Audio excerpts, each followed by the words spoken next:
സല്ലല്ലാഹു അലൈഹി വസല്ലമയുടെ വഫാത്തിന് ശേഷം ഭരണം നടത്തിയ 4 സഹാബത്ത്. ആ സഹാബത്തിന്റെ കാലത്ത് റസൂലുള്ളാഹി സ്വല്ലല്ലാഹു അലൈഹി വസല്ലമ മരണപ്പെട്ടതിന്റെ അടുത്ത വർഷം റബീഉൽ അവ്വൽ വന്നിട്ടുണ്ടല്ലോ. അന്ന് അബൂബക്കർ സിദ്ദീഖ് റളിയല്ലാഹു അൻഹു ജീവിച്ചിരിപ്പുണ്ടല്ലോ. ഇസ്ലാമിക ആചാരപ്രകാരം അന്ന് മക്കയിൽ ഭരണം നടത്തുന്ന അബൂബക്കർ സിദ്ദീഖ് തന്നെയാണ്. ആ റബീഉൽ അവ്വൽ വന്നിട്ട് വേണ്ടി കുട്ടികളെ നമ്മളെ റസൂലുള്ളാഹി സ്വല്ലല്ലാഹു അലൈഹി വസല്ലം വെച്ചാൽ നമുക്ക് മുട്ടായി ഒന്നും കിട്ടരുത്. കാരക്കട നല്ല പഴുത്ത കാരക്കട ചെയ്ത് എല്ലാവരും ഓരോരോ തൊള്ളിയിൽ തടി എന്നിട്ടൊന്ന് പോകാനും ശരാശരി കൊണ്ട് ഇങ്ങനെ നടത്തിയോ?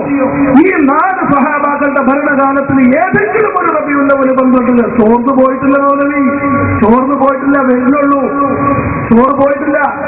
ഏതെങ്കിലും ഒരു റബീഉൽ അവ്വൽ 12 സന്തോഷം തന്നെ സന്തോഷിക്കുന്നതിന് ആർക്കാ കുഴപ്പമില്ലേ? ആരെ സന്തോഷത്തിന് എതിരിക്കണേ? അതല്ലല്ലോ നമ്മുടെ മർമ്മപ്രധാനമായ വിഷയം. റസൂലുള്ളാഹി സ്വല്ലല്ലാഹു അലൈഹി വസല്ലമയുടെ വഫാത്തിന് ശേഷം ഭരണം നടത്തിയ ഖുലഫാഉർ റാഷിദീങ്ങളുടെ ഭരണകാലത്തിൽ ഏതെങ്കിലും ഒരു റബീഉൽ അവ്വൽ 12 നബിദിനം ആഘോഷിച്ചതായി പ്രാമാണികമായിട്ടുള്ള തെളിവുകൾ ഉണ്ടെങ്കിൽ ഉദ്ധരിക്കുക. അല്ലെങ്കിൽ നമുക്ക് ആ പുസ്തകം ഹബീബായ മുഹമ്മദ് റസൂലുള്ളാഹി സ്വല്ലല്ലാഹു അലൈഹി വസല്ലം നബി തങ്ങളുടെ ജന്മദിനവുമായി ബന്ധപ്പെട്ട്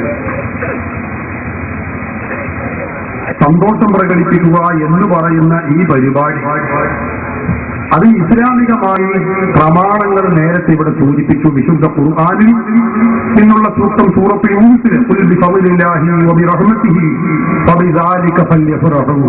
അല്ലാഹുവിന്റെ ഫദ്ൽ കൊണ്ടും അല്ലാഹുവിന്റെ റഹ്മത്ത് കൊണ്ടും സന്തോഷം പ്രകടിപ്പിക്കണം എന്ന് വിശുദ്ധ ഖുർആൻ പഠിപ്പിക്കുന്നു. ഈ പറഞ്ഞ റഹ്മത്ത് ഫദ്ൽ എന്നതുകൊണ്ട് വിവക്ഷിക്കുന്നത് സയ്യിദുനാ മുഹമ്മദ് റസൂലുള്ളാഹി സ്വല്ലല്ലാഹു അലൈഹി വസല്ലം തങ്ങളാണ് എന്ന് പറയുന്ന തഫ്സീർ ബഹുമാനപ്പെട്ട ഇബ്നു അബ്ബാസ് റളിയല്ലാഹു അൻഹു ഉദ്ധരിക്കുന്നതായി തഫ്സീർ ദുറുൽ മൻസൂർ, റൂഹുൽ മആനി, ബഹറുൽ മുഹീത്ത് പോലെയുള്ള തഫ്സീർ ഗ്രന്ഥങ്ങളിൽ നമുക്ക് കാണുകയും ചെയ്യും. അപ്പൊ വിശുദ്ധ ഖുർആൻ തന്നെ പഠിപ്പിച്ച ഒരു കാര്യമാണ് സന്തോഷം പ്രകടിപ്പിക്കണം. നബി സല്ലല്ലാഹു അലൈഹി വസല്ലം തങ്ങളെ കൊണ്ട് സന്തോഷം പ്രകടിപ്പിക്കണം എന്ന കാര്യം. അതിന് പുറമെ നബി സല്ലല്ലാഹു അലൈഹി വസല്ലം തങ്ങൾ തന്നെ തന്റെ ജന്മദിനത്തിന്റെ പ്രത്യേകത വിളിച്ചറിയിക്കുകയാണ്. നബി സല്ലല്ലാഹു അലൈഹി വസല്ലം തങ്ങളുടെ സഹാബത്തിന് തിങ്കളാഴ്ച നോമ്പ് അല്ലാഹുവിന്റെ റസൂൽ സുന്നത്താക്കി. തിങ്കളാഴ്ച നോമ്പ് സുന്നത്താക്കാനുള്ള കാരണത്തെക്കുറിച്ച് ചോദിച്ചപ്പോൾ അവിടുന്ന് പറഞ്ഞത് എന്താണെന്ന് അറിയാമോ? ഫീഹി ഉദിത്തു, അന്ന് എന്റെ ജന്മദിനമാണ്. അപ്പൊ എന്റെ ജന്മദിനത്തിന് പ്രത്യേകതയുണ്ട് എന്നാണ് അല്ലാഹുവിന്റെ റസൂൽ നമ്മെ പഠിപ്പിച്ചിട്ടുള്ളത്. അതിനൊക്കെ പുറമെ ഇമാം ത്വബറാനി, ഇമാം ബൈഹഖി ഉദ്ധരിക്കുന്ന ഹദീസ് ബഹുമാനപ്പെട്ട ഹാഫിദ് ജലാലുദ്ദീൻ സുയൂത്തി റഹിമഹുല്ലാഹ് ഉദ്ധരിക്കുന്നു. അല്ലാഹുവിന്റെ റസൂൽ നുബുവത്ത് കിട്ടിയതിന് ശേഷം ഒരു ആട്ടിനെ അറുത്തുകൊണ്ട് തന്റെ ജന്മത്തിൽ സന്തോഷം പ്രകടിപ്പിക്കുകയാണ്. ഇമാം സുയൂത്തി റഹിമഹുല്ലാഹ് ഇത് രേഖപ്പെടുത്തി വിശദീകരിക്കുകയാണ്.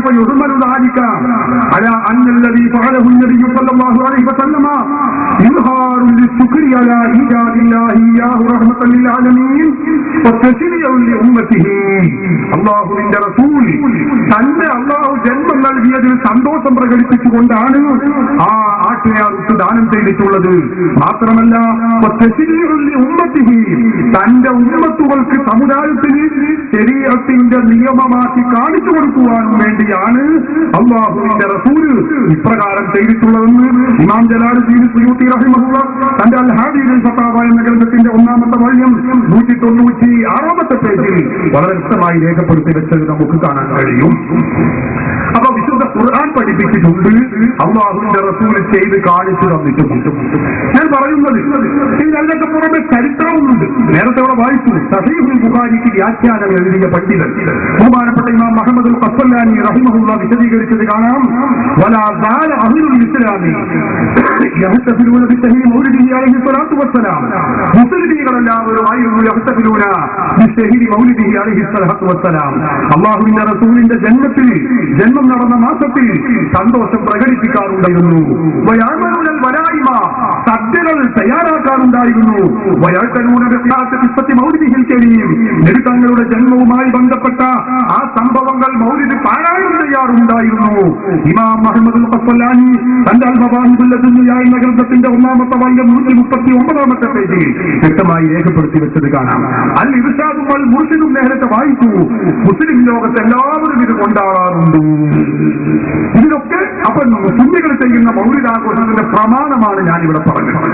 എന്നാൽ ഒരു കാര്യം ഇസ്ലാമിൽ സുന്നത്താവണമെങ്കിൽ അബൂബക്കർ സിദ്ദീഖ് റളിയല്ലാഹു അൻഹു ഇങ്ങനെ ചെയ്തിട്ടുണ്ടോ, അല്ലെങ്കിൽ ഉമർ ഫാറൂഖ് ഇങ്ങനെ ചെയ്തിട്ടുണ്ടോ എന്ന ചോദ്യം തന്നെ അഫക്റ്റാണ്. അങ്ങനെയാണെങ്കിൽ ഞാൻ ചോദിക്കട്ടെ, ഇന്ന് നമ്മൾ ഈ നടന്ന ഈ മുഖാമുഖം പോലത്തെ ഒരു പരിപാടി അത് അബൂബക്കർ സിദ്ദീഖ് റളിയല്ലാഹു അൻഹു ഇങ്ങനെ ചെയ്തിട്ടുണ്ടോ, ഉമർ ഫാറൂഖ് ഇങ്ങനെ ചെയ്തിട്ടുണ്ടോ, അതുപോലെ ഉസ്മാൻ ബിൻ അഫ്ഫാൻ ചെയ്തിട്ടുണ്ടോ എന്ന് ചോദിച്ചാൽ ഈ രൂപത്തിൽ ചെയ്തിട്ട് ഉണ്ടായിക്കൊള്ളണമെന്നില്ല.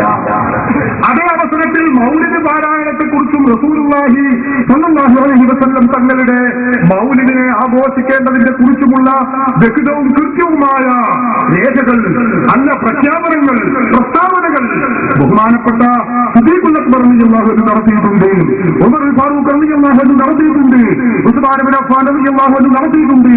മൗലിദിന്റെ മൻ അഹ്യാ ലൈലത മൗലിദിഹി സ്വല്ലല്ലാഹു അലൈഹി വസല്ലം, അല്ലാഹുവിന്റെ റസൂലിന്റെ ജന്മം നടന്ന ആ റബീഉൽ അവ്വൽ 12-ാം രാവിനെ ആരെങ്കിലും ജീവസുറ്റതാക്കിയാൽ, അന്നാരെങ്കിലും നല്ല അതിനെ സന്തോഷിച്ച് നല്ല വസ്ത്രങ്ങൾ അണിഞ്ഞാൽ, ബഹുമാനപ്പെട്ട സിദ്ദീഖുൽ അക്ബർ റളിയല്ലാഹു അൻഹു പറയുന്നു, ഉമർ ഫാറൂഖ് റളിയല്ലാഹു അൻഹു പറയുന്നു, ഹബീബായ റസൂലുള്ളാഹി സ്വല്ലല്ലാഹു അലൈഹി വസല്ലം തങ്ങളോടുകൂടെ, സാലിഹീങ്ങളോടുകൂടെ, സുദീഖീങ്ങളോടുകൂടെ സ്വർഗ്ഗത്തിൽ അവരെ ഒരുമിച്ച് കൂട്ടപ്പെടുന്നത് ബഹുമാനപ്പെട്ട സയ്യിദുനാ ഉമർ ഫാറൂഖ് റളിയല്ലാഹു അൻഹു, സയ്യിദുനാ അബൂബക്കർ സിദ്ദീഖ് റളിയല്ലാഹു അൻഹു വളരെ വ്യക്തമായി കൃത്യമായി പറഞ്ഞത് നമുക്ക് കാണാൻ കഴിയും.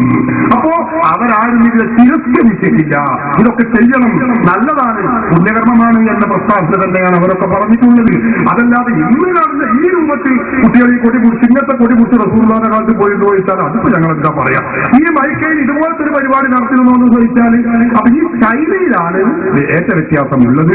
റബീഉൽ അവ്വൽ മാസത്തിൽ ആഘോഷിക്കണമെന്ന കാര്യത്തിൽ, അതിനെ ആദരിക്കണമെന്ന കാര്യത്തിൽ, അതിന് സന്തോഷിക്കണമെന്ന കാര്യത്തിൽ യാതൊരു സംശയവുമില്ല.